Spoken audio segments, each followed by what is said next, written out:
નમસ્કાર, હું છું વિક્રમ વકીલ અને તમે જોઈ રહ્યા છો હોટલાઇન ન્યૂઝ. આપણું પાડોશી દેશ પાકિસ્તાન આજકાલ ફરીથી સમસ્યામાંથી પસાર થઈ રહ્યું છે. આપણને છંછેડવા માટે એણે બોર્ડર પર સીઝફાયર જ્યાં હતો ત્યાં પણ ઘૂસણખોરી કરવાનો પ્રયત્ન કર્યો, ફાયરિંગ કર્યું, પણ આપણા લશ્કરે સામે વળતો હુમલો કરીને એમને ચૂપ કરી દીધા. બીજી તરફ બલુચિસ્તાનથી પ્રેશર છે એમના પર. બળવાખોરો કે બલુચિસ્તાનનો આર્મી જે છે એ અફઘાનિસ્તાન પણ એની બોર્ડર પર પણ ઘૂસણખોરો પાકિસ્તાનમાં આવી રહ્યા છે અને પાકિસ્તાને કંઈક કેટલાક હજાર અફઘાન ઘૂસણખોરોને પાછા અફઘાનિસ્તાન મોકલ્યા. એને કારણે બંને દેશો વચ્ચે સંબંધો વધુ બગડ્યા છે. આ બાબતે આપણી સાથે આજે વિસ્તારથી ચર્ચા કરશે જાણીતા પત્રકાર હિમાંશુભાઈ ભટ્ટ. હિમાંશુભાઈ, આપનું સ્વાગત છે. હિમાંશુભાઈ, નમસ્કાર વિક્રમ. પાકિસ્તાનની પ્રેઝન્ટ સિચ્યુએશનને તમે કઈ રીતે જુઓ છો? ચૂડી વચ્ચે સોપારી તૂટવાના 4 ટુકડા થવાના છે પાકિસ્તાનના. એ હવે દેખાઈ રહ્યું છે. પણ આ વાત આપણે ઘણી બધી વાર કરતા હોઈએ છીએ કે પાકિસ્તાન તૂટી જવાનું છે, આમ બરાબર થવાનું છે, છે. રાઈટ. પાકિસ્તાન ટકી રહ્યું છે. ટકી રહ્યું છે એના પણ કારણો છે, પણ એ કારણોમાં નહીં જતા અત્યારે પાકિસ્તાનની સ્થિતિ જોઈએ ને તો તે ખૂબ જ ગંભીર અને પ્રવાહી સ્થિતિ છે. ખૂબ જ ગંભીર સ્થિતિ છે. એનું કારણ એ છે કે એક તરફ અર્થતંત્ર સંપૂર્ણપણે તૂટી પડેલું છે. પાકિસ્તાન પાસે ખાવાના પૈસા નથી, એમની ટેન્કોમાં તેલના પૈસા નથી, બંદૂક છે પણ ગોળીઓના પૈસા નથી. ઉપરથી અમેરિકાએ જાત જાતના સેન્કશન મૂકી દીધા છે કે એમના મિસાઇલ પ્રોગ્રામ પર બેન મૂકી દીધું છે. એમને પૈસા તો આપ્યા છે કે લે આ $500 મિલિયન દાખલા તરીકે, પણ એ $500 બિલિયન એ લોકોના હાથમાં નથી આપ્યા.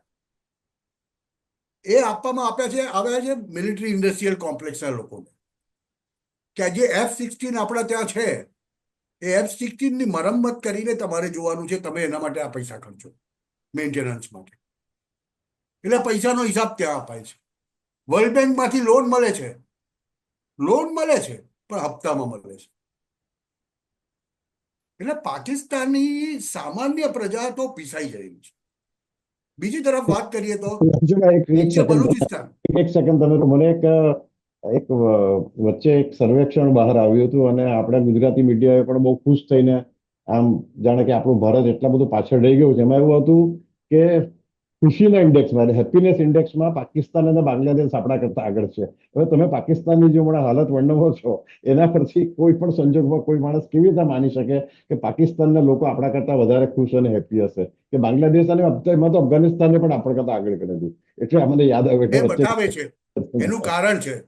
એનું કારણ છે કે એ જે હેપીનેસ ઇન્ડેક્સ કાઢનારી સંસ્થા છે ને સાહેબ, જી, હેપીનેસ ઇન્ડેક્સ કાઢનારી સંસ્થા ડીપ સ્ટેટની સંસ્થા છે, ગહેરા બરાબર, રાજ્યની સંસ્થા, રાઈટ. સોરોસ ફંડેડ સંસ્થા છે. અને એ લોકો પછી 140 કરોડનો દેશ હોય, 20 કરોડનો દેશ હોય, 18 કરોડનો દેશ હોય કે પછી 40 લાખનો દેશ હોય, એ લોકોનું સિમ્પલ સ્ટાન્ડર્ડાઇઝ ફોર્મેટ હોય છે. દરેક દેશના 1000 લોકોને પૂછવું અને દરેક બાબતે એ લોકો એ 1000 લોકોને જ પૂછે છે. પણ એ 1000ને પૂછ્યું તો પણ આ આંકડો નહીં આવતો. એટલે 1000ને પણ પૂછ્યું નહીં હોય, મારું તો એમ માનવું છે. કારણ કે એ 1000 એટલે માણસને કહેવાનો મતલબ ને એ બધા લેફ્ટિસ્ટ લિબરલનો લોક છે ને. બરાબર. સાઈડો વહાબી લેફ્ટિસ્ટ ગેંગ છે આખી. એમની ઇકોસિસ્ટમ છે. ઇકોસિસ્ટમમાં પૂછીને આ પ્રકારનો ઇન્ડેક્સ બનાવવા થઈ ગયું છે. હા, હવે આપણે એટલે પાકિસ્તાનની વાત પર પાછા આવીએ તો પાકિસ્તાનને તમારી દ્રષ્ટિએ ભારત કરતા વધારે ખતરો બલુચિસ્તાનથી છે કે અફઘાનિસ્તાનથી છે, એવું લાગે છે તમને? પાકિસ્તાનને સૌથી મોટો ખતરો અત્યારે પોતાની ભૂમિ આંતરરાષ્ટ્રીય રણક્ષેત્ર બની ગઈ છે તેનો છે.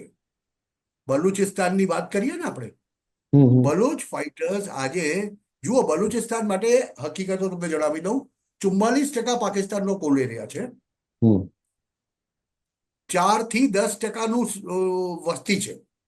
એટલે પાકિસ્તાનનું કુલ પોપ્યુલેશન જે છે, કુલ વસ્તી છે, તેના 4 થી 10% ખાલી બલોચ છે. એમનો એરિયા બલોચિસ્તાન 44% છે. એટલે બલોચો ખાલી એકલા બલોચ બનીને આજે ગોરીલા લડાઈ લડી શકે નહીં. ઉપરાંત પાકિસ્તાનના કુદરતી રિસોર્સિસ, જેને આપણે કહીએ રેર અર્થ, આ તે, પાકિસ્તાનની હીરાની અને હીરાની નહીં, સોનાની ખાણો, કોપર અને સોનાની ખાણો, રિકોડેક, એ બધું બલુચિસ્તાનમાં છે. હવે ત્યાંથી પાકિસ્તાને એમનો ઓરિજિનલ બાપ, અને એટલે યુએસએ, અને એમનો બીજો બાપ એટલે ચાઇના, એ બંનેને વેચી છે. એટલે એ બંનેને કહ્યા કરે છે કે આ હું તમને આપી દઈશ, આ હું તમને આપી દઈશ. એટલે આજે બલુચિસ્તાન અમેરિકા અને ચાઇના માટેનું રણક્ષેત્ર બન્યું છે.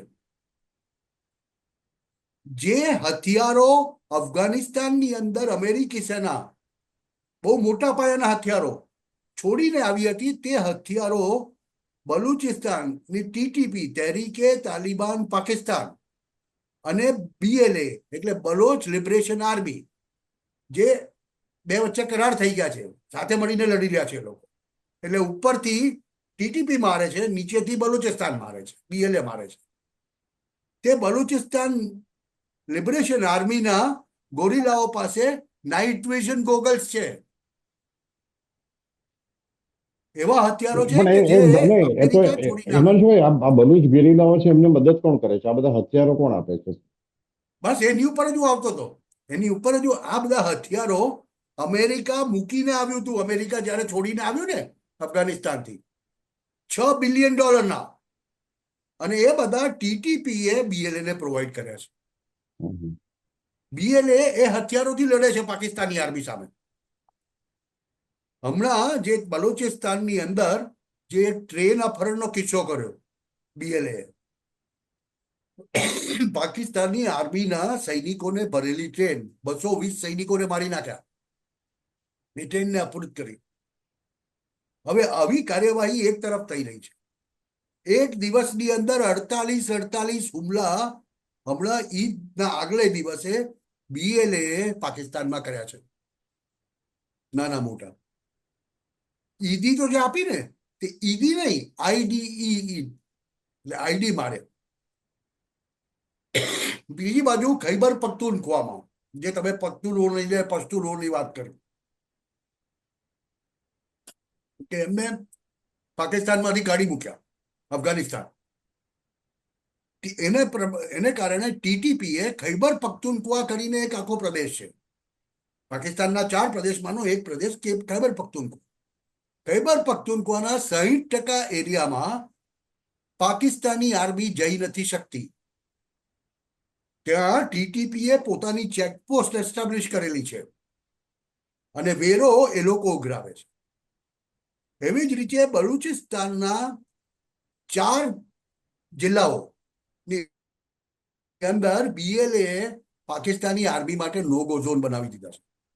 બીએલએ કરાચી હાર્બર પર જઈને પણ હુમલો કરે છે, કરાચી શહેરમાં પણ હુમલો કરે છે. હવે આવી સ્થિતિમાં પાકિસ્તાની આર્મી કઈ બાજુ લડે? ભારતની સરહદ ઉપર જઈને ઘૂસણખોરી કરવાનો પ્રયત્ન કરે છે, તો ભારતીય સેના પ્રોટોકોલ તોડીને મારે છે. ગયા વર્ષે એવો પ્રોટોકોલ હતો કે આપણે અમુક આપણી ઉપર ફાયર થાય તો જ ભારતીય સેના ફાયર કરતી. આ વખતે એવું કશું નથી. સિમ્પલ ઓર્ડર આપેલા, લાઇન ઓફ કંટ્રોલ પાર કરી એક પગલું મૂક્યું એટલે ચાલુ પડી જાવ. એટલે પેલો 100 1 2 3 4 5 પગલા આગળ આવે ને, એ પહેલા તો 50 ગોળીઓ છૂટી ગઈ. એ સ્થિતિ ભારતીય સરહદે કરી દીધી છે. એમાં છે છેલ્લા 2 ભાઈ દિવસથી એક ઓછામાં ઓછા 12 જણાને મારે છે. આપણે હવે છેલ્લી 2-3 મિનિટ છે, તમે એક છેલ્લી વાત કરી લઈએ કે રાજકીય રીતે પાકિસ્તાનમાં એક એવી વાત આવી છે કે લશ્કરની પીછેહટ થઈ રહી છે, અથવા તો લશ્કરના કેટલાક જે હમણાંના સત્તામાં છે, એટલે ટોપ પોસ્ટ પર છે, એઓને સાઈડ ટ્રેક કરીને ફરીથી ઇમરાન ખાનને બેસાડવાની વાત થાય છે. તમને કેટલું લાગે છે એમાં સત્ય?